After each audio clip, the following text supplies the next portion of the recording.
우리의 삶에는 방향을 잃고 어디로 가야 할지 알지 못하는 방황의 시간이 찾아옵니다. 그때 마음은 불안하고 삶은 흔들리지만 하나님은 그 시간을 의미 없이 허락하시지 않습니다.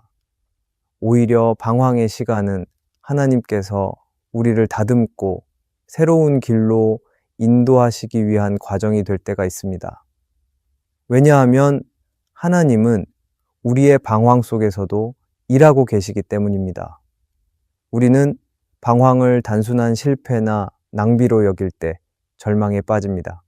하지만 방황도 하나님의 손길임을 깨닫는 순간 방황은 은혜의 시간이 됩니다. 오늘은 왜 하나님이 우리에게 방황의 시간을 허락하시는지에 대해 살펴보고자 합니다. 첫째, 방황은 하나님이 사용하실 수 있는 그릇으로 빚는 과정입니다. 사람은 누구나 인생의 길에서 방황을 경험합니다. 목표를 잃고 어디로 가야 할지 모르는 시기를 만날 때가 있고, 뜻대로 풀리지 않아 마음이 흔들릴 때가 있습니다. 그러나 하나님은 이런 시간을 허락하실 때마다 결코 의미 없이 두지 않으십니다. 오히려 그 시간을 통해 우리를 다듬고 빚으셔서 하나님의 쓰임에 합당한 그릇으로 만드십니다. 그릇은 그냥 만들어지는 것이 아니라 불에 달구고 두드리고 다듬는 과정을 거쳐야 합니다. 마찬가지로 우리의 방황은 우리를 깨끗하게 하고 하나님의 뜻을 담을 수 있는 그릇으로 준비시키는 훈련의 과정입니다. 성경 속 기드온은 처음부터 믿음의 용사가 아니었습니다. 오히려 두려움과 의심 속에서 밀타작을 하던 연약한 사람이었습니다. 그런데 하나님은 그런 기드온을 부르셔서 이스라엘을 구원하는 사사로 세우셨습니다.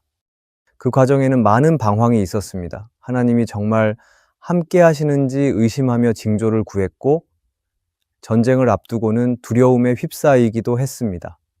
그러나 하나님은 그 방황의 시간을 통해 기드온의 두려움을 다루시고 결국 믿음의 그릇으로 빚으셨습니다. 기드온은 자신이 아닌 하나님을 의지하는 법을 배웠고 마침내 하나님의 도구로 쓰임 받을 수 있었습니다. 우리의 삶 속 방황도 이와 같습니다. 방황은 우리의 연약함을 드러내고 동시에 하나님의 손에 의해 빚어지는 시간입니다. 우리가 모든 것을 통제하고 앞길을 계획할 수 있다고 착각할 때 하나님은 방황의 시간을 허락하셔서 우리의 한계를 보여주십니다. 그 순간 우리는 비로소 하나님을 의지하게 되고 자신을 낮추게 됩니다. 교만한 마음이 꺾이고 겸손히 자리할 때 우리는 비로소 하나님의 뜻을 담을 수 있는 그릇이 됩니다. 방황의 시간은 또한 불필요한 것을 버리게 합니다. 흙으로 빚어진 그릇이 완성되기 위해 불 속을 지나야 하듯이 우리의 방황은 우리 안에 있는 욕심과 집착, 자존심을 태워버립니다. 이 과정을 통해 하나님은 우리를 비우시고 새로운 은혜로 채우십니다. 방황 속에서 버려지는 것들은 아프고 힘들게 느껴지지만 사실은 우리를 더 귀하게 만들기 위한 정화의 과정입니다. 하나님은 그 시간을 통해 우리가 더 순전한 모습으로 변화되기를 원하십니다. 우리가 기억해야 할 것은 방황이 결코 끝이 아니라는 사실입니다. 방황은 하나님이 우리를 버리신 증거가 아니라 오히려 우리를 준비시키고 계신다는 증거가 되기도 합니다. 하나님은 쓰임받을 그릇을 함부로 다루지 않으십니다. 반드시 연단과 준비의 과정을 거쳐야 하고 방황은 바로 그 과정의 일부입니다. 우리가 이해하지 못해도 하나님은 방황의 시간을 통해 우리를 다듬고 계십니다. 방황을 겪고 있는 사람은 종종 낙심하며 이렇게 생각합니다. 왜 나만 이런 시간을 지나야 하는가? 그러나 하나님은 그 시간을 통해 더 큰 쓰임을 준비하고 계십니다. 방황 속에서 하나님을 더 깊이 만난 사람은 세상의 성공으로는 설명할 수 없는 영적인 힘을 얻게 됩니다. 그리고 그 사람은 하나님의 뜻을 이룰 귀한 도구로 세워집니다. 결국 방황은 하나님이 사용하실 수 있는 그릇으로 우리를 빚는 과정입니다. 방황 속에서 우리가 느끼는 불안과 혼란조차 하나님의 손에 의해 다듬어지고 믿음을 가진 사람으로 변화됩니다. 그러므로 방황을 두려워하지 말고 오히려 그 시간을 통해 하나님이 나를 빚으시고 있다는 사실을 믿어야 합니다. 오늘도 우리를 하나님의 큰 뜻을 담을 수 있는 귀한 그릇으로 준비하고 계신 하나님을 기억하기 바랍니다. 둘째, 방황은 우리의 시선을 세상에서 하나님 나라로 돌리게 합니다.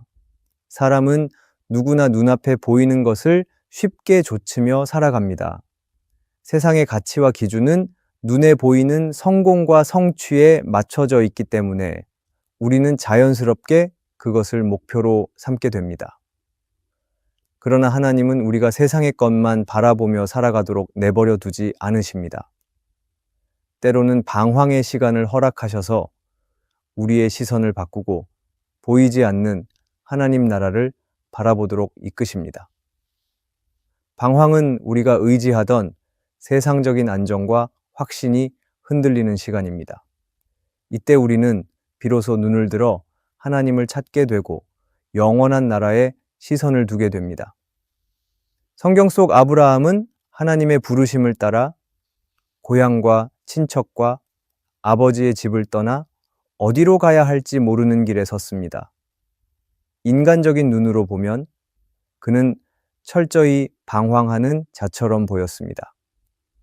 익숙한 모든 것을 떠났고 안정된 삶도 뒤로 한 채 나그네로 살아야 했습니다. 그러나 그 방황의 길에서 아브라함은 하나님 나라를 바라보는 눈을 갖게 되었습니다. 히브리서 11장은 그가 하나님이 지으실 터가 있는 성을 바라보았다고 기록합니다. 아브라함은 눈앞의 땅과 눈앞의 성취보다 영원한 하나님의 나라를 소망하게 되었고 그의 방황은 결국 믿음의 여정이 되었습니다. 우리 역시 비슷합니다. 삶이 계획대로 흘러갈 때는 세상에 마음을 두고 살기 쉽습니다. 그러나 예기치 못한 상황 속에서 길을 잃고 방황하게 될 때 우리는 내가 붙잡던 세상적인 확신이 얼마나 연약한지를 깨닫게 됩니다. 그 순간 우리는 더 이상 세상만 바라볼 수 없고 하나님께 시선을 돌리게 됩니다. 방황은 불안한 시간이지만 동시에 하나님이 우리를 영원한 가치로 이끄시는 은혜의 시간입니다. 세상에서 흔들릴수록 하나님 나라의 소망은 더욱 분명하게 다가옵니다. 방황의 시간은 또한 우리에게 무엇이 진짜 중요한지를 알려줍니다. 평소에는 당연하게 여겼던 것들이 흔들릴 때 우리는 영원히 변하지 않는 하나님을 붙잡을 수밖에 없습니다.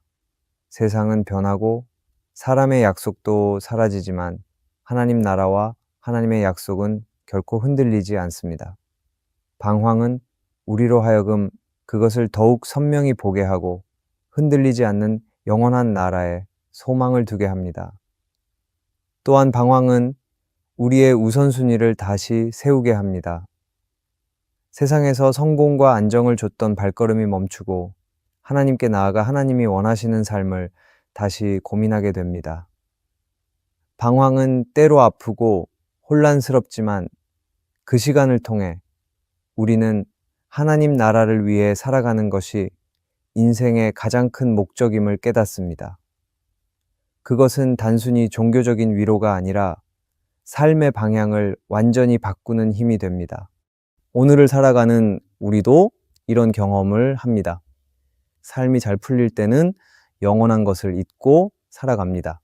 그러나 방황할 때 우리는 내 힘으로는 길을 찾을 수 없음을 인정하게 되고 하나님 나라를 바라보며 살아야 한다는 사실을 배우게 됩니다. 방황은 우리에게 있어 결코 불필요한 시간이 아니라 세상에 묶여있던 시선을 하나님 나라로 돌려놓는 소중한 과정입니다. 결국 방황은 하나님께서 우리의 시선을 바꾸기 위해 허락하시는 시간입니다. 방황하지 않았다면 세상에만 집착하며 살았을지도 모릅니다. 그러나 방황 속에서 우리는 영원한 것을 붙잡게 되고 하나님 나라의 소망을 더 선명히 바라보게 됩니다. 그러므로 방황을 두려워하지 말고 그 속에서 하나님이 우리를 더 높은 시선으로 이끄신다는 사실을 믿어야 합니다. 하나님은 오늘도 방황의 시간을 통해 우리의 시선을 세상에서 하나님 나라로 옮기고 계십니다. 셋째, 하나님은 방황 속에서 새로운 만남을 허락하십니다. 인생의 여정을 돌아보면 중요한 전환점에는 언제나 사람이 있었을 것입니다. 새로운 길을 열어준 만남, 무너진 마음을 세워준 만남, 나를 대신해 증언해준 만남이 있었기 때문에 우리는 다시 일어서고 한 걸음을 더 걸어올 수 있었습니다. 하나님은 때로 방황의 시간을 통해 우리가 이전에는 알지 못했던 사람들을 만나도록 예비하시고 그 만남을 통해 하나님의 뜻을 깨닫게 하십니다. 방황은 외롭고 두려운 시간처럼 보이지만 사실은 하나님의 섭리가 담긴 만남의 시간이기도 합니다. 사도행전을 보면 바울은 예수님을 만나기 전에는 교회를 핍박하는 사람이었습니다. 그가 주님의 은혜로 변화되었지만 교회 공동체는 그의 과거 때문에 그를 두려워했고 받아들이기를 주저했습니다. 바울은 자신이 주님의 부르심을 받았음에도 불구하고 공동체 안에 들어가지 못하고 고립된 상황에 있었습니다. 그러나 하나님은 바나바를 보내셔서 바울과 함께하게 하셨습니다. 바나바는 사람들 앞에서 바울의 변화를 증언했고 그의 사명을 인정해 주었습니다. 이 만남은 바울이 사도로 세워지고 복음을 전할 수 있는 결정적인 계기가 되었습니다. 만약 바나바가 없었다면 바울은 방황 속에서 더 오래 고립되었을지도 모릅니다. 하나님은 방황 속에서 반드시 새로운 사람을 예비하셔서 길을 열어주십니다. 우리 역시 삶에서 이런 경험을 합니다. 계획한 길이 무너지고 앞길이 막혔을 때 하나님은 전혀 예상하지 못했던 사람들을 통해 길을 열어주십니다. 낯선 곳에서 만난 한 사람의 따뜻한 위로가 마음을 붙들어 주기도 하고 믿음의 선배의 조언이 인생의 방향을 바꿔주기도 합니다. 또 어떤 만남은 나를 비추는 거울이 되어 내 안의 부족함과 연약함을 깨닫게 합니다. 이 모든 만남은 우연이 아니라 하나님께서 방황 속에 허락하신 섭리입니다. 우리는 방황 속에서 만나는 사람들을 통해 하나님의 손길을 체험하게 됩니다. 방황 속에서 허락된 만남은 우리의 시야를 넓히는 역할도 합니다. 늘 익숙한 환경과 익숙한 사람들만 만났다면 내 생각은 제한되고 삶의 폭도 좁아졌을 것입니다. 그러나 방황하게 될 때 우리는 새로운 환경 속으로 들어가게 되고 전혀 다른 배경과 생각을 가진 사람을 만나게 됩니다. 이 과정은 나의 시야를 넓히고 세상을 바라보는 눈을 깊게 만들어줍니다. 하나님은 이런 만남을 통해 우리가 한 자리에 머물지 않고 더 넓은 세계로 나아가도록 이끄십니다. 또한 방황 속 만남은 우리의 상처를 치유하는 통로가 되기도 합니다. 힘든 상황과 방황으로 인해 마음이 무너져 있을 때 하나님은 곁에 사람을 두셔서 우리의 이야기를 들어주고 함께 울어주게 하십니다. 그 만남을 통해 우리는 하나님이 여전히 우리와 함께 하신다는 사실을 새롭게 느끼게 됩니다. 하나님은 단지 말씀으로만 위로하시는 것이 아니라 사람을 통해 위로하시고 힘을 주십니다.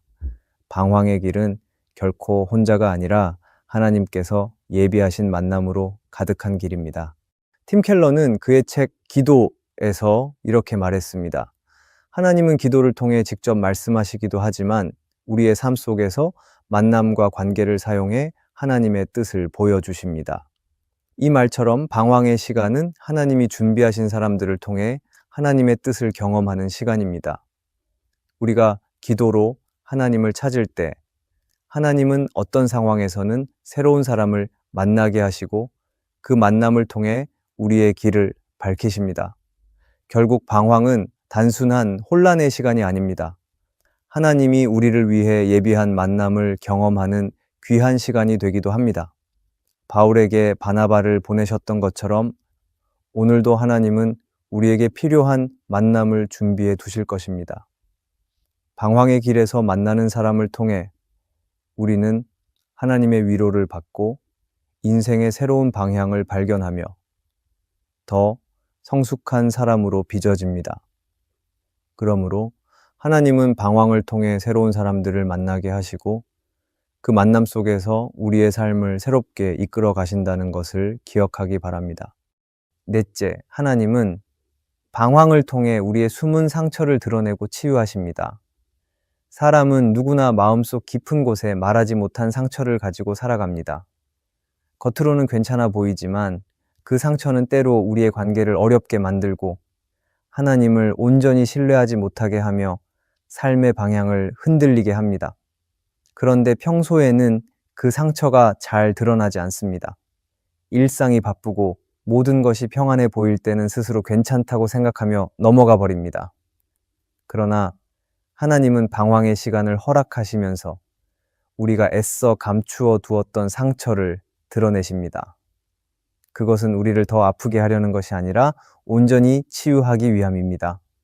이스라엘 백성이 광야에 있을 때 두려움과 불신앙이 그들 안에 깊이 자리 잡고 있었습니다.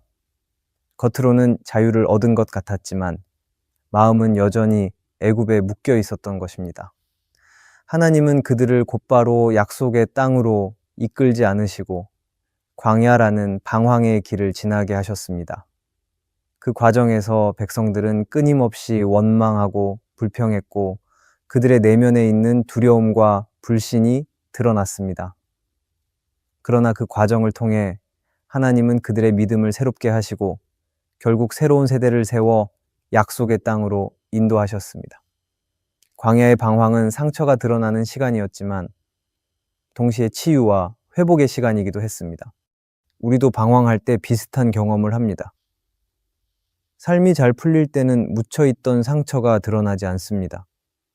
그러나 길을 잃고 흔들릴 때는 오래된 상처가 다시 고개를 들고 내 안에 연약함이 드러납니다.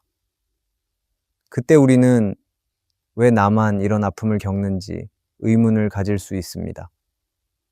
하지만 하나님은 그 순간을 통해 우리가 여전히 붙잡고 있던 아픔과 상처를 드러내십니다. 그것은 결코 우리를 절망시키기 위한 것이 아니라 더 깊은 치유로 이끌기 위함입니다. 상처가 드러나야 비로소 치유가 시작되듯 방황은 하나님께서 치유의 손길을 뻗으시는 통로가 됩니다. 또한 방황의 시간은 우리로 하여금 하나님 앞에 더 솔직해지게 합니다. 평소에는 강한 척하며 넘어가던 문제도 방황할 때는 감출 수 없습니다. 하나님께 울며 기도하면서 내 안에 아픔을 있는 그대로 고백하게 됩니다. 바로 그 순간 하나님은 우리의 기도를 들으시고 무너진 마음을 싸매어 주십니다. 치유는 감추어 두었을 때가 아니라 하나님 앞에 드러냈을 때 시작됩니다. 방황은 바로 이 과정을 가능하게 만듭니다. 방황과 고통의 시간은 우리의 숨은 상처를 드러내게 합니다. 하지만 방황 속에서 드러나는 상처는 결코 부끄러운 것이 아닙니다. 오히려 하나님이 고치시기 위해 드러내신 은혜의 증거가 될 때가 있습니다. 우리가 아픔을 인정하고 하나님께 가져올 때 하나님은 우리를 더 온전하게 하십니다. 방황은 단순히 힘든 시간이 아니라 하나님의 치유가 임하는 시간입니다. 결국 하나님은 방황을 통해 우리의 숨은 상처를 드러내시고 그 상처를 고치셔서 더 단단한 믿음의 사람으로 세우십니다. 그래서 방황은 끝나고 나면 이전보다 더 강하고 자유로운 삶으로 우리를 인도합니다. 그러므로 방황의 시간을 두려워하지 말고 그 속에서 하나님이 주시는 치유와 회복을 기대해야 합니다. 하나님은 방황을 통해 우리를 새롭게 만드시고 치유된 마음으로 더 큰 길로 이끌어 가십니다. 방황의 시간은 누구에게나 찾아옵니다. 길을 잃은 듯 막막하고 어디로 가야 할지 알 수 없어 마음이 흔들릴 때가 있습니다. 그러나 하나님은 그 시간을 허락하실 때마다 분명한 목적을 두고 계십니다. 방황은 우리를 무너뜨리기 위한 시간이 아니라 하나님이 다듬으시고 새롭게 빚으시는 시간입니다. 따라서 방황은 끝이 아니라 새로운 시작으로 이어지는 과정입니다. 우리가 방황 속에서도 하나님을 신뢰한다면 그 시간은 결코 헛되지 않고 오히려 은혜와 성장의 밑거름이 됩니다. 오늘 혹시 방황의 길을 걷고 있다면 하나님께서 반드시 그 길 끝에서 새로운 길을 열어주신다는 사실을 믿으며 한 걸음 한 걸음 걸어가기를 바랍니다. 오늘의 말씀이 은혜가 되셨다면 댓글에 아멘이라고 적어주시면 감사하겠습니다. 여러분들이 남겨주시는 댓글은 정말 큰 힘이 됩니다. 그리고 여러분들이 눌러주시는 좋아요와 구독도 큰 힘이 됩니다. 오늘도 함께 해주셔서 감사합니다. 기도하겠습니다. 하나님 아버지, 오늘 말씀을 통해 방황의 시간이 헛되지 않고 주님의 뜻 안에서 우리를 빚으시는 과정임을 알게 하심에 감사합니다. 우리의 시선을 세상에서 하나님 나라로 돌리게 하시고 방황 속에서도 예비하신 만남을 통해 길을 열어 주옵소서. 드러나는 상처를 주님 앞에 내어놓아 온전한 치유를 경험하게 하옵소서. 방황 속에서도 주님을 신뢰하며 끝까지 믿음으로 걸어가게 하옵소서. 예수님의 이름으로 기도합니다. 아멘.